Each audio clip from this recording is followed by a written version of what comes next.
क्या आपको खुद पर गुस्सा आता है जब आप डाइटिंग पर होने के बाद भी चॉकलेट खा लेते हैं? क्या आपने कभी खुद को प्रॉमिस किया है कि आप वो सब करना बंद कर देंगे जो आपके लिए अच्छा नहीं है? आप अपनी जिंदगी को बदलने की कोशिश करते हैं, लेकिन कुछ ही दिनों बाद आप कोशिश करना बंद कर देते हैं। इस बुक में आप जानेंगे कि हम वो चीजें क्यों करते हैं जो हमारे लिए सही नहीं है। आप दिमाग के उन दो हिस्सों के बारे में जानेंगे जो हमारे अंदर आपस में लड़ रहे हैं। हमारी बुरी हैबिट्स के लिए यही जिम्मेदार हैं। जब बात आती है बुरी हैबिट्स के बनने की, आप सीखेंगे कि कैसे हमारा बचपन इसमें एक अहम रोल निभाता है। आप सीखेंगे कि कैसे पावर और सेल्फ कंट्रोल की मदद से हम अपने सेल्फ डिस्ट्रक्टिव बिहेवियर पर काबू पा सकते हैं। अंत में आप उस 12 स्टेप प्रोग्राम के बारे में जानेंगे जो लोगों को उनकी बुरी हैबिट्स पर जीत पाने में मदद करता है। क्या आप अपने ब्रेन को रीवायर करने के लिए तैयार हैं? दो दिमाग जो साथ में काम नहीं करते, two brains not working together. जैसे ही आप एक और चिप्स का पैकेट खोलते हैं या एक और सिगरेट पीते हैं, आपका दिमाग आपको ये करने के लिए मना करता है। आप जानते हैं कि खुद का नुकसान पहुंचाने वाली चीजें आपको नहीं करनी है, लेकिन फिर भी आप खुद को रोक नहीं पाते। आप नहीं जानते कि आप वो सब क्यों कर रहे हैं जो आपको नुकसान पहुंचा सकता है, और आप कोशिश करते हैं कि आप ऐसा ना करें, लेकिन आप हमेशा इसमें नाकामयाब हो जाते हैं। जो चीजें हमारे लिए बुरी हैं उन्हें करना सेल्फ डिस्ट्रक्टिव बिहेवियर कहा जाता है, और ये हमारे दो दिमागों से आती हैं जो आपस में ठीक से कम्युनिकेट नहीं कर रहे। हमारा एक दिमाग हमें कुछ करने को बोलता है और दूसरा कुछ और। दरअसल हमारे पास एक कॉन्शियस सेल्फ है और एक ऑटोमेटिक सेल्फ। हालांकि इन दोनों की अपनी अपनी प्रॉब्लम है। ऑटोमेटिक सेल्फ वे है जहां से हमारा सेल्फ डिस्ट्रक्टिव बिहेवियर आता है, जहां हमारे बायसेस और असम्पशंस होते हैं, यानी कि वो बातें जिनमें हमने पहले से ही मान लिया है या उनके लिए एक राय बना ली है। यहाँ आपको अपनी पुरानी बुरी हैबिट्स भी मिल जाएंगी और साथ ही साथ वह फीलिंग्स भी जिन्हें आप बाहर नहीं लाना चाहते। दूसरी तरफ कॉन्शियस सेल्फ चीजों के बारे में सावधानी से सोचने के लिए जिम्मेदार होता है, जैसे डिसीजन लेना। कॉन्शियस सेल्फ इस बात का ध्यान रखता है कि वह जो भी डिसाइड करे उससे हमें किसी तरह का नुकसान ना हो, क्योंकि इसे बहुत ध्यान से काम करना होता है, इसलिए ये एक वक्त में एक ही चीज पर फोकस कर सकता है। जब हमारा कॉन्शियस सेल्फ बिजी होता है, ऑटोमेटिक सेल्फ तब तक खुद से बहुत सारे बुरे डिसीजन ले चुका होता है।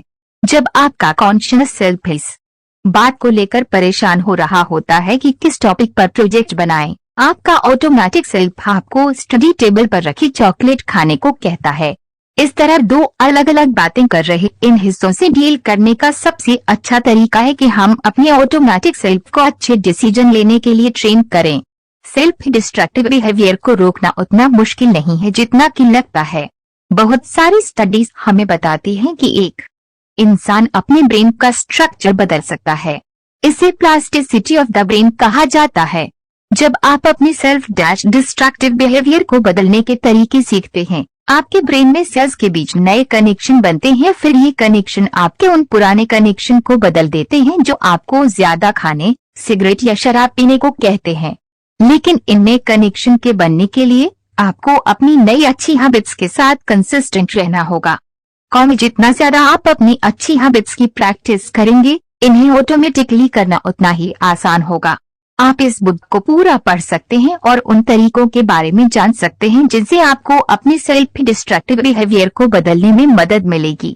लेकिन अगर आप अपनी अच्छी हैबिट्स को रोज और लंबे समय तक प्रैक्टिस नहीं करेंगे, तो आप अपनी बुरी हैबिट्स को बिल्कुल भी नहीं बदल पाएंगे। The auto destruct mechanism. Auto destruct तंत्र, जैसा कि पहले बताया है, ऑटोमेटिक सेल्फ अपना काम बिना सोचे समझे अनकॉन्शियसली करता है, यानी कि ये बिना हमारी जानकारी के ही हमारे लिए डिसीजन ले लेता है। इसका मकसद हमें खुश, कंफर्टेबल और कॉन्फिडेंट रखना है। हालांकि इसके इरादे अच्छे हैं, लेकिन ऑटोमेटिक सेल्फ हमसे वे काम करवाता है जो उस वक्त तो हमें खुशी देता है, पर बाद में वह हमारे लिए नुकसानदेह साबित हो सकता है। ऐसा इसलिए है क्योंकि ऑटोमेटिक सेल्फ हमारे बायस, असम्पशन और कुछ चीजों के बारे में नॉलेज की कमी से प्रभावित होकर काम करता है। कैसे हमारा ऑटोमेटिक सेल्फ हमारे साथ गड़बड़ करता है, इस बेसिक एग्जाम्पल से जानते हैं। जब आप उन कपड़ों को पहनते हैं जिनमें आप बिल्कुल पसंद नहीं करते, क्योंकि अंदर कहीं ना कहीं अनकॉन्शियस लेवल पर आप चाहते हैं कि आप भी स्कूल में बाकी बच्चों की तरह दिखें और उनके बीच फिट हो सके। शुरू शुरू में आपको खुशी होती है क्योंकि आपको लगता है कि आप उन्हीं में से एक हैं, लेकिन बाद में आपको नफरत होने लगती है क्योंकि आप कोई और होने का दिखावा कर रहे हैं। यह समझने के लिए कि ऑटोमेटिक सेल्फ की पकड़ डिस्ट्रक्टिव बिहेवियर पर इतनी स्ट्रॉन्ग क्यों होती है, उससे पहले हम अपने सोचने के तरीके के बारे में बात करते हैं। जैसे जैसे हम अपनी जिंदगी जीते जाते हैं, हम चाहते हैं कि हर चीज का कोई मतलब हो। डंडा हम पैटर्न बनाने लगते हैं ताकि जिंदगी प्रेडिक्टेबल हो सके। अगर आप अच्छे काम करेंगे तो आपको उसका अच्छा फल मिलेगा। जैसे जैसे हम ज्यादा पैटर्न्स बनाते हैं, हम उन्हें मैनेज करने के लिए एक स्ट्रक्चर बनाते हैं जिसे हम पैराडाइम भी कहते हैं। रियलिटी और दुनिया के बारे में हमारे सोचने का तरीका ही पैराडाइम है। जब हम बड़े हो रहे होते हैं, इसी सोच को अपनी जिंदगी में लागू करते रहते हैं। जल्द ही यह परमानेंट और ना बदली जा सकने वाली सोच बन जाती है। हम उन लोगों से अपनी नजदीकियां बढ़ाने लगते हैं जो हमारे सोचने के तरीके को सपोर्ट करते हैं। इसे भी पढ़े secrets of the millionaire mind summary in Hindi. करोड़पति दिमाग का राज। हम उन लोगों से दूर रहने लगते हैं जो हमारी सोच को चैलेंज करते हैं या उसके खिलाफ जाते हैं। अगर कोई आदमी इस बात से सहमत नहीं है कि हर वीकेंड ड्रिंक करने में बड़ा मजा है, हम उससे दूर रहते हैं।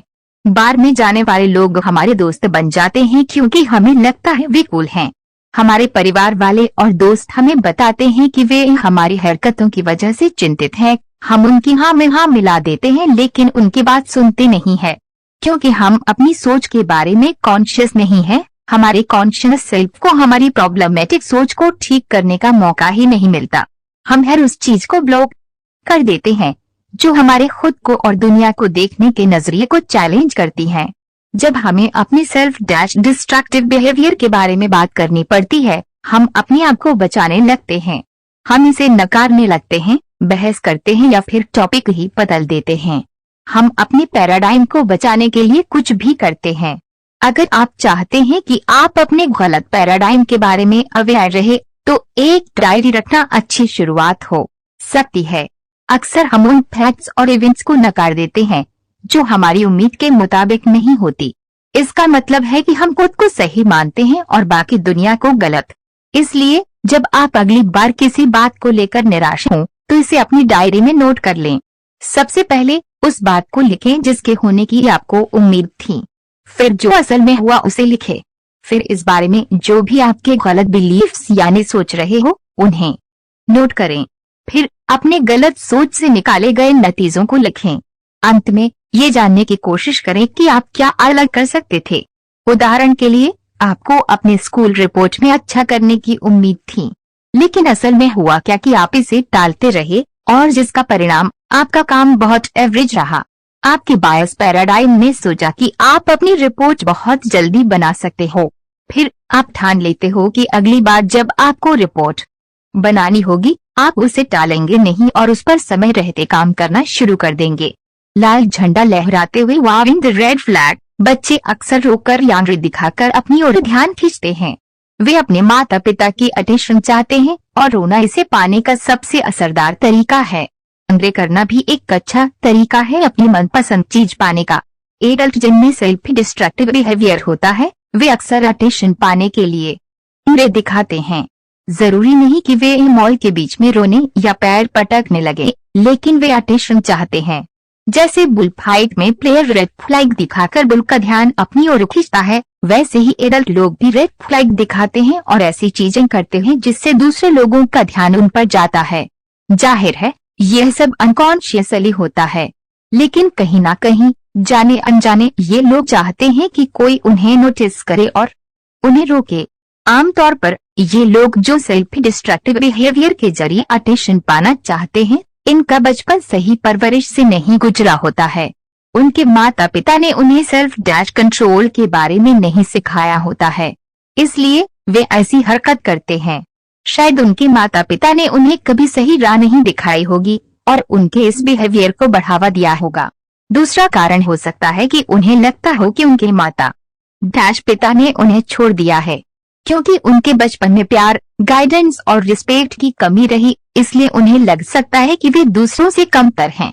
वे दूसरे लोगों से प्यार पाने की कोशिश करते हैं लेकिन उन्हें वो प्यार नहीं मिल पाता। यही निराशा सेल्फ डिस्ट्रक्टिव बिहेवियर के रूप में बाहर आती है। फिर वे खुद का नुकसान पहुंचाने वाला कोई काम करता है, इस उम्मीद में कि कोई उसे ये करने से मना करेगा। यही एक अच्छे माता पिता करते हैं, राइट? लेकिन अगर कोई उन्हें रोकने की कोशिश करता भी है, वे अक्सर उनकी बात नहीं मानते। सेल्फ डिस्ट्रक्टिव बिहेवियर होने के अलावा इन लोगों की रिलेशनशिप भी अच्छी नहीं रहती है। आत्महत्या करना, खुद को चोट पहुंचाना, शराब या ड्रग्स की लत, ये कुछ बिहेवियर हैं जो अटेंशन पाने वाले लोगों में हो सकते हैं। ये रेड फ्लैग वीवर्स अटेंशन पाने की कोशिश करते हैं लेकिन वे डरते हैं कि शायद उन्हें नकार दिया जाएगा। उन्हें पहले भी रिजेक्ट किया गया था जब वे बच्चे थे, अब ऐसा क्या अलग हो जाएगा? इसलिए वे खुद को या दूसरों को नुकसान पहुंचाकर लोगों की अटेंशन को मैनिपुलेट करते हैं। लेकिन इन रेड फ्लैग वीवर्स को कभी संतोष नहीं मिलता क्योंकि वे जानते हैं कि ये अटेंशन उन्होंने गलत तरीके से पाई है।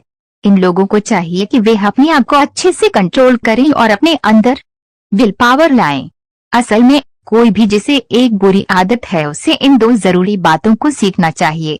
जैसे एक्सरसाइज करने से आपकी मसल उभर कर आती हैं, वैसे ही विल पावर और सेल्फ कंट्रोल को भी मजबूत किया जा सकता है। ये वो एबिलिटीज हैं जो आपको बुरी हैबिट्स के वापस हावी होने से बचाती हैं।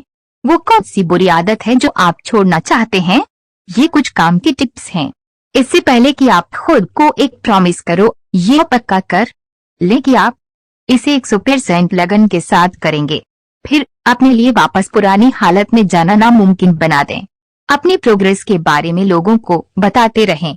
अगर आप उन्हें इसके बारे में बताना बंद करेंगे तो वे खुद आपके बारे में जानने आएंगे। दूसरा तरीका है ऑनलाइन जाकर एक चैरिटी ढूंढना। आप अपना क्रेडिट कार्ड उस चैरिटी से लिंक कर दें और जब भी आप अपनी पुरानी आदत पर वापस जाएंगे तब एक ऑटोमेटिक ट्रांजैक्शन से आपके कार्ड में से पैसे कट जाएंगे। अपने गोल तक पहुंचने को और इंस्पायरिंग बनाने के लिए आप वह डोनेशन किसी पॉलिटिशियन या ऐसी जगह दे सकते हैं जहां पैसा खर्च करने से आपको सख्त नफरत है। अपनी विल पावर को मजबूत बनाने का दूसरा तरीका है उन चीजों को अवॉइड करना जो आपको ट्रिगर करती हैं। ये छोटी छोटी चीजें हो सकती है, जैसे अगर आपको ड्रिंकिंग की प्रॉब्लम है तो घर जाते वक्त रास्ते में पड़ने वाले बार को अवॉइड करना। एक और तरीका है बुरी संगत से दूर रहना। बियर पीने के लिए हाँ बोलना बहुत आसान है, वह भी तब जब आपके साथ रेगुलर ड्रिंक करने वाले दोस्त हों। उन्हें बताएं कि आप ड्रिंक करना छोड़ रहे हैं और अगर वे आपके इस फैसले की कद्र नहीं करते तो धीरे धीरे उनसे दूर हो जाए। जब भी आप स्मोकिंग या ड्रिंकिंग के लालच के आगे हार मानने लगे तो याद करें कि आपने कितनी प्रोग्रेस कर ली है। उस उम्मीद पर कायम रहें कि पुरानी हैबिट्स छोड़ना वक्त के साथ आसान हो जाता है। मानसिक और शारीरिक रूप से अपने आप को तैयार करें कि इसमें महीनों का वक्त लगने वाला है, लेकिन इस बात से अपना मनोबल गिरने मत दीजिए। हर दिन जो आप अपने गोल को पाने में लगा देते हैं वह आपको एक बुरी आदत छोड़ने के और करीब ले आता है। आप लत के आदी हो, योर हुक्ड कॉलन एडिक्शंस। जब आपको किसी चीज की आदत लग जाती है तो आपके पास कोई सेल्फ कंट्रोल नहीं होता। या तो आप किसी चीज के आदी हो जाते हैं या फिर एक खास तरीके से बिहेव करने के। बहुत ज्यादा खाना या बहुत कम खाना, बिना सोचे समझे खरीदारी कर लेना और अनसेफ सेक्स करना बुरी हैबिट्स में शामिल है। आप एडिक्टेड हैं, ये आपको तब पता चलता है जब आपको वे चीज किसी दिन नहीं मिलती। अगर आप उसे करना बंद कर देते हैं तो आपको नींद न आना, गुस्सा और बेचैनी जैसे लक्षण महसूस होते हैं। आपको लगता है आप जब मर्जी अपनी बुरी आदत को छोड़ सकते हैं, लेकिन आप कभी छोड़ते नहीं। इस तरह आप खुद को बेवकूफ बना रहे होते हैं कि कंट्रोल आपके हाथ में है। सबसे पहली बात, लोगों को किसी चीज या बिहेवियर की आदत पड़ती ही क्यों है? शराब जैसी चीजों की आदत पड़ने को आसानी से समझा जा सकता है। शराब आपको अच्छा फील कराती है, इसके कारण आप खुल जाते हैं और जब आप नशे में होते हैं तो आपका टाइम अच्छा बीतता है। जब शराब आपके बॉडी से निकल जाती है आप चिड़चिड़े और बोर होने लगते हैं, इसलिए आप अच्छा फील करने के लिए ड्रिंक करते रहते हैं।